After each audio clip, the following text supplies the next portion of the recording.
video will be the first part of my take on Viking Age leatherworking techniques. This will be laying out the pattern on the leather and cutting it out. For the prequel to this, or how to draft the pattern for this project and any project you want to undertake, the link is right here. In this project, I'm making a frog for this kind of waster. So I will show you the tools and let's get started. So some of the things you'll need for this tutorial. One of the very important things is something to use to cut out the pieces.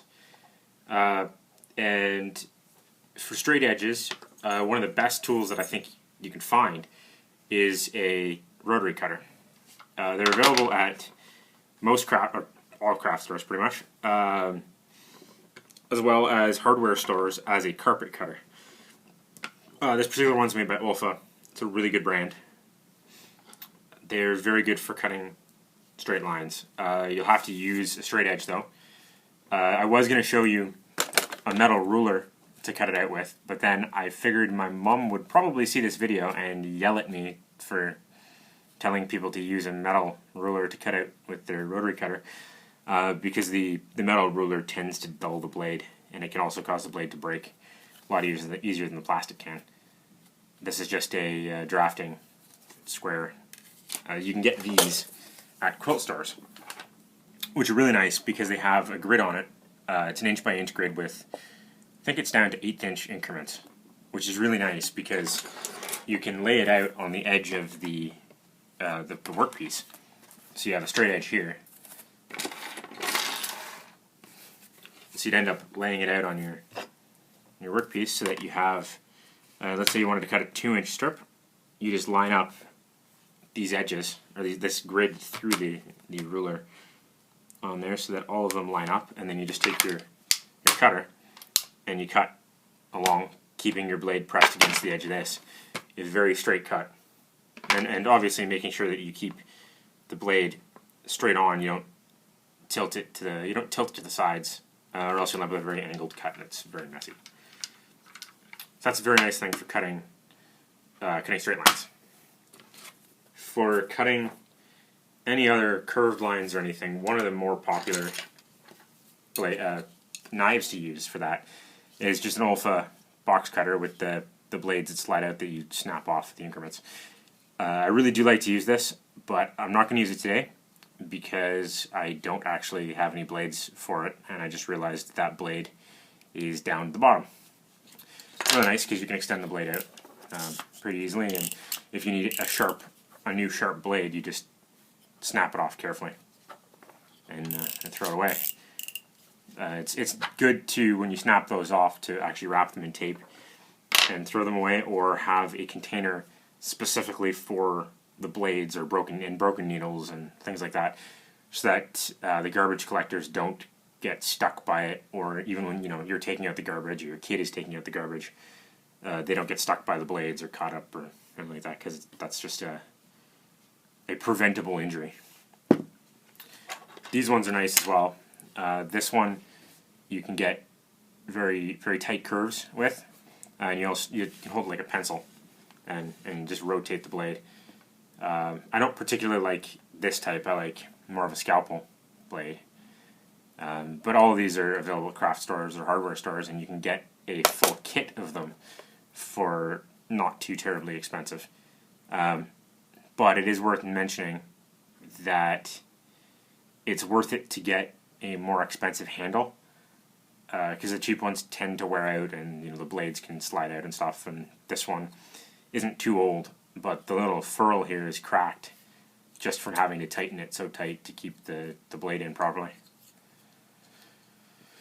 So that's it for cutting tools. One thing you'll definitely need as well is your pattern piece, unless you're going to draw on the product what you need, or on the leather exactly what you need. And if you're cutting something that's completely square or rectangular, you don't really have to draw it out if you have that kind of ruler that you can actually cut it to size with just the ruler. But if you're doing anything with fancy curves on it, or you need to make sure that it all fits together properly before you start cutting. Pattern pieces are really important. You're going to need a pen to draw on the leather with, and obviously you're going to need your leather. And the type of leather that you use for a project all depends on what the project is. This was bought to do, we bought a whole hide to do rims of shields where it needs to be very tough and thick, as well as soles for turn shoes. So this is, I believe, 9 ounce. It's a little thick for this project. I probably should be using 5 ounce, but I just don't have any on hand. And I didn't want to have to go and buy a large section just for this little project. So in the end, it'll make something that's a little more durable. But a good thing is, with the extra thickness, when I'm doing the carving, I can actually, or doing the tooling, I can tool a little bit deeper to give it a more pronounced relief carving kind of effect. So that's kind of a bonus of having the thicker leather. One thing I forgot to mention about the actual type of leather to be used, it's called veg tan. It's basically just tanned using the tannins that are in different types of plant matter. Usually it's tree bark from oak trees or other high tannin trees. Chrome tan won't work for this kind of tooling. It's also chrome tanned, and any chemical tanning agents aren't good because they're not period, and you can't tool the leather after. It doesn't work the same way. If you're doing something that doesn't need to be tooled, brain tanning will work, where they actually use the brain of the animal rubbed onto the hide to tan it, to preserve it, and they smoke it. That won't work for tooling, but it will work for re-enactment. And an interesting thing is, there's a saying that says that an animal always has enough brain to tan its own hide.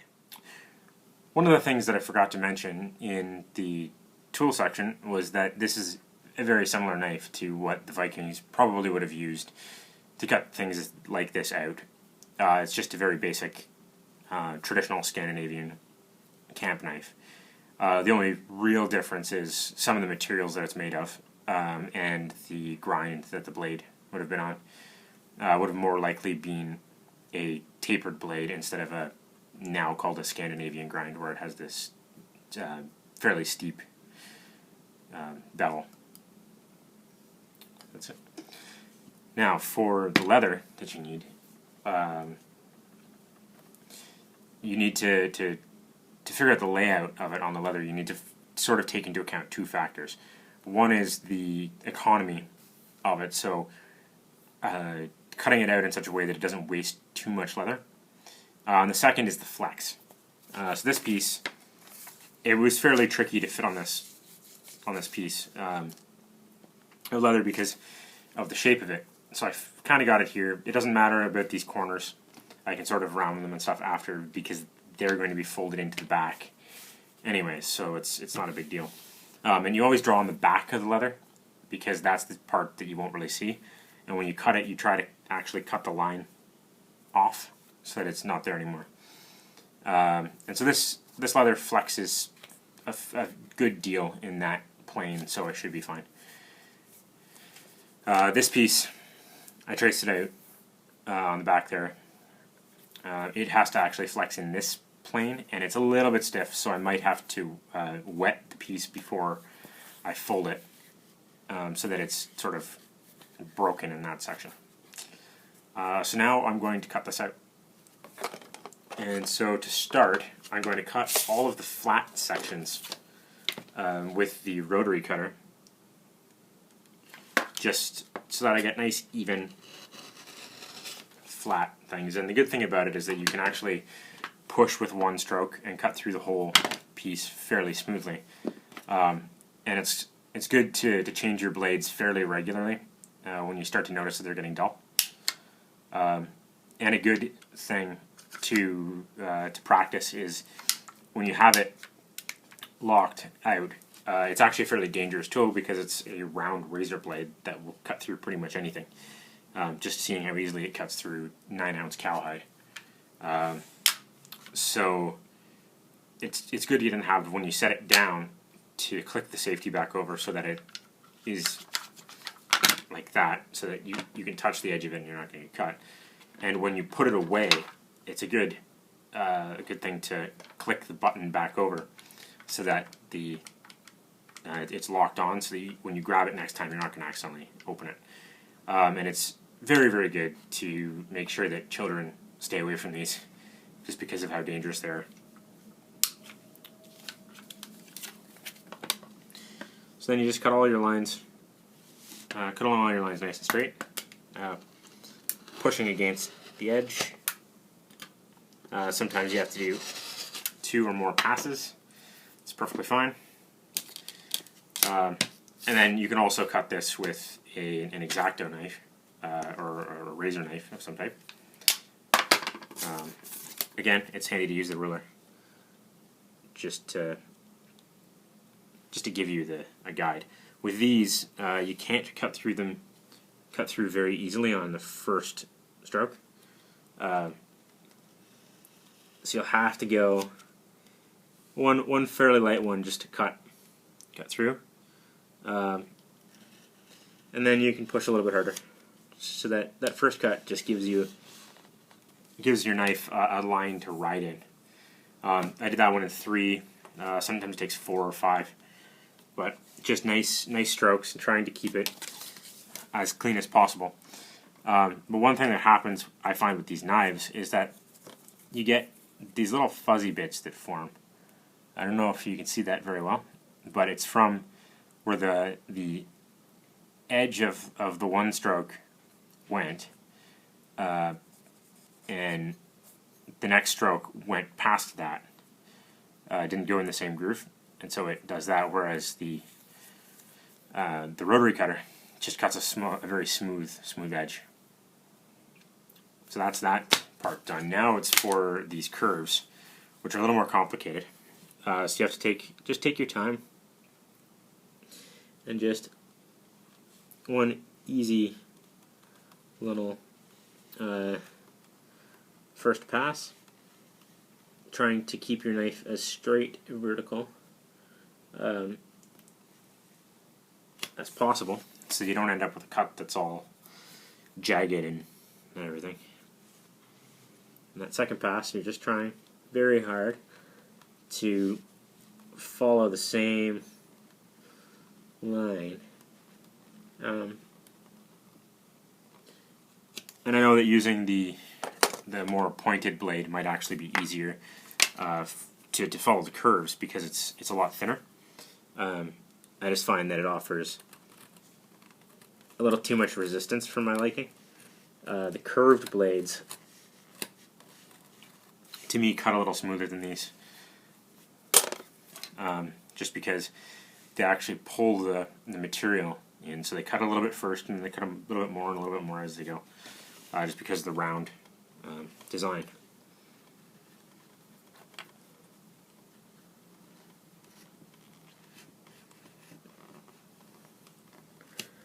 They cut a little more smoothly.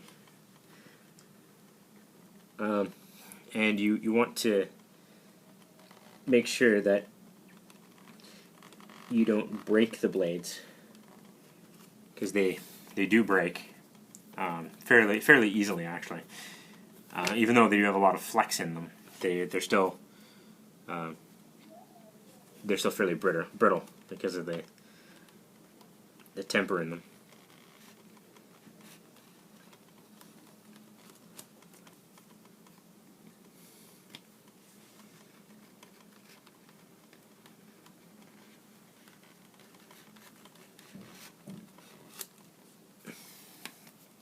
Almost through.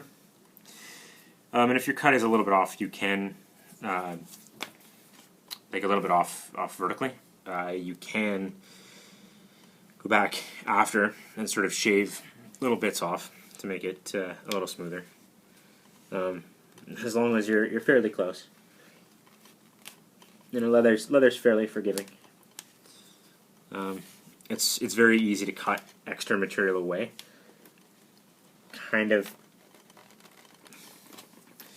It's kind of like wood in a way. you can trim extra little bits fairly easily. And it does cut a lot easier than wood, though. Then you have that piece. I do have a little bit to cut because in that curve my blade slipped a little bit, and you kind of just push down a little bit that you want. You shave little bits off as you go. So then there's the first part. I do have to trim corners and things, which is a fairly easy process. You sort of just push through. More so with the curved knife than with the straight ones, but kind of push through. So this is the first part for that. It's ready to be pretty much ready to be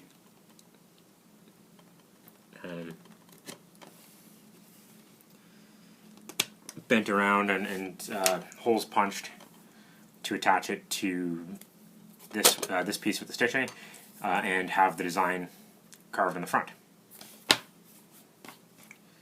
Now I'm going to go time lapse on this one because you just watched a few minutes of me cutting out a piece. You don't really need to watch me cut out another one because the technique is exactly the same.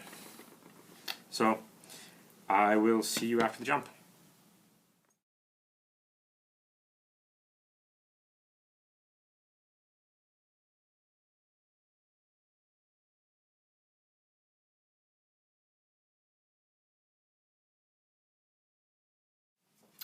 So that's how to basically cut it out.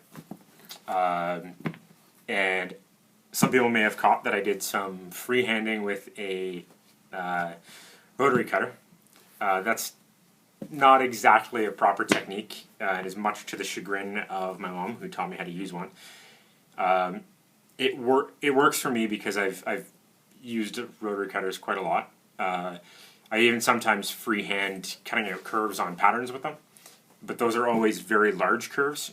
One of the problems with cutting with a rotary cutter is if you don't have the ruler there with your hand on the ruler, knowing that your hand is out of the way, it's very easy to just run over your hand and slice your finger wide open, and then you get blood all over your project.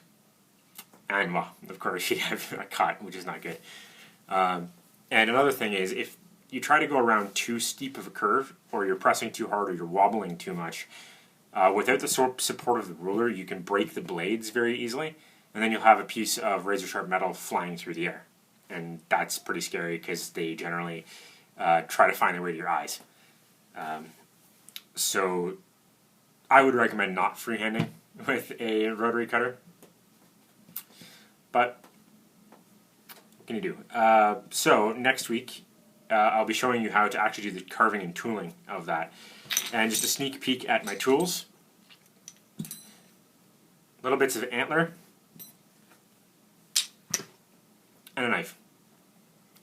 As well as some way of wetting the leather, keeping it damp. Either a sponge or a spray bottle will work really well. As well as I'm using a knitting needle as a stylus to transfer the pattern from the paper to the leather.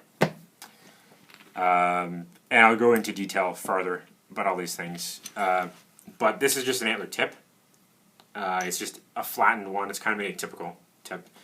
And this is just a chip of one that I've sort of shaped. They're basically a very similar profile. This one's slightly bigger for roughing out things. This one just has more detail. But if you're looking for them before I get to the next video, which should be Thursday next week, then you can pick up these things like this at some craft supply places will have them if they do native crafts in North America, as well as pet stores actually have these for dog chews.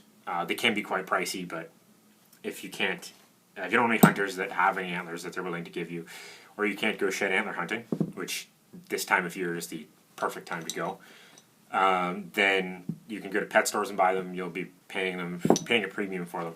The only one that I don't think you'll be able to find very easily is this particular one. Believe it or not, this is actually a single tip from an antler. It was actually cut off. It's basically like this on the base of an antler, and it's just from an atypical. So it's a 2-point on one tip. That was a fairly lucky find, but this one you can get by with just a straight piece for the same job. This just makes it a lot easier and does a slightly better job. So, thank you for watching. Please don't hesitate to like and subscribe. It's much appreciated. If you like what you see, that is. And thanks again.